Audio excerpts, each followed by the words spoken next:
Fear the Walking Dead is back with its 8th and final season. The first episode just aired early on AMC Plus and I just watched it. I was expecting to watch this episode tomorrow morning and record and edit and release this tomorrow morning, but I saw online that it was released a day early, so here I am at almost midnight recording this. But anyway, I'm about to discuss it, give you a spoiler discussion, give you my first overall reaction. But before I do that, you should consider subscribing. I absolutely love the Walking Dead universe. I talk about it all the time on this channel. I talk about every episode of The Walking Dead, Fear the Walking Dead. I'm going to talk about every episode of World Beyond as well. And with that being said, I absolutely love Fear the Walking Dead. It's one of my favorite shows of all time, even separate from The Walking Dead.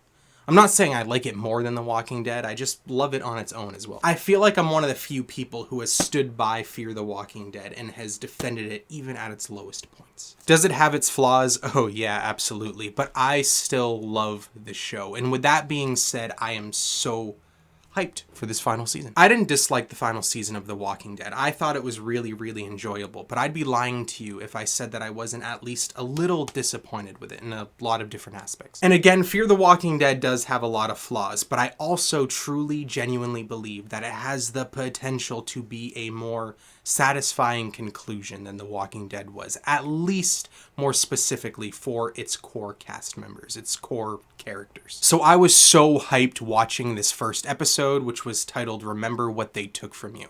And now that I just watched it, and now that I've let it soak in a little bit, now that I've had time to think about it for, 10, 15, 20 minutes, I'm a bit mixed. So I want to talk about some positives first. Madison is back. I really, really like Madison. I was happy to see her return, and she was great in this episode. Honestly, a lot of my favorite parts about this episode was Madison. Her performance was really cool. She was a badass killing guards with sledgehammers. It was awesome. And also the direction, like Fear the Walking Dead usually is really, really good. Say what you want about Fear the Walking Dead seasons 4 through 7, but you can't deny that it looks like it has a bigger budget than The Walking Dead. You can tell that they put more effort into the production design, into the direction, into the cinematography. And that does carry over into season 8. However, the direction style in general does honestly feel quite a bit different from seasons 4, 5, 6, and 7. It still looks cinematic. It still looks, again, bigger budget than The Walking Dead, but it looks more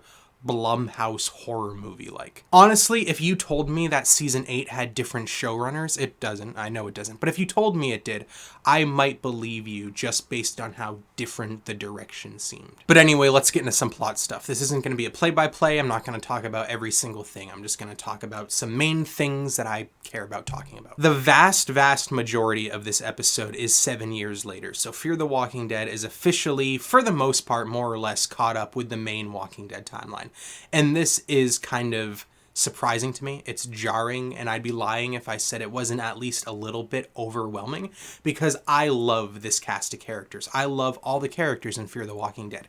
And it's going to stress me out knowing that there's now 7 years of their life that I'm not going to know about. I just really, really hope that they fill in the blanks. They at least let us know for the most part what they've been up to, and it feels believable. Speaking of believable, believability is one of my biggest critiques with this episode, specifically when it comes to one specific character's character arc, and that character is Morgan. I absolutely love Morgan. He's one of my favorite Walking Dead universe characters. He's my favorite character currently in Fear the Walking Dead. And when this episode begins, 7 years later, he's working for Padre. He's doing something that's so unlike the Morgan that we know.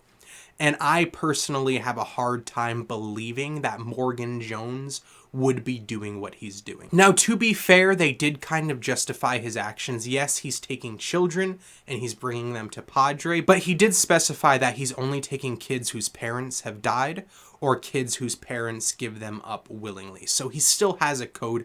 He still has morals, unlike what Madison was doing in the season finale of season 7. So yes, they do kind of justify Morgan doing this, and he's still Morgan for the most part. He still seems to have his morals, but I still just personally have a hard time believing that he'd be doing this at all. Because he wants, and he's allowing Mo to live as part of Padre. She doesn't even know that him and Grace are her parents, and he's allowing this because he thinks that that's where she will be the safest. Padre is what will protect her. And I can buy that. Okay, I can buy that for the most part. But what I'm having trouble with is why Morgan and Grace would then afterwards choose to continue to work with Padre, continue to be part of Padre. Because as far as I remember, correct me if I'm wrong, I don't think they ever threatened Mo's life. I don't think Padre ever said work for us or we will kill Mo. I don't think that ever happened.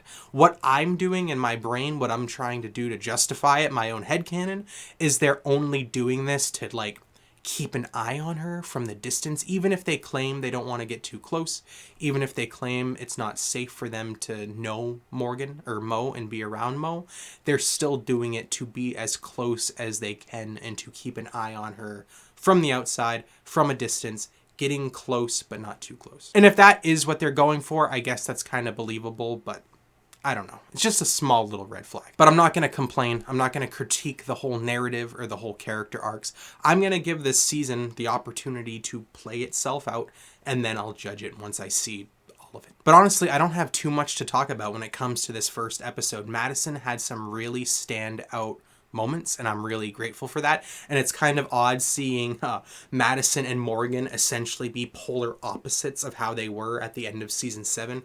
Bit strange, a bit jarring, but again, I have to remember this is 7 years later, and a lot of people can change in 7 years. I'm honestly, personally, and I wasn't expecting this, mostly invested in Madison's arc based on that first episode. But anyway, that's my quick and brief thoughts on Fear the Walking Dead Season 8, Episode 1, titled Remember What They Took From You.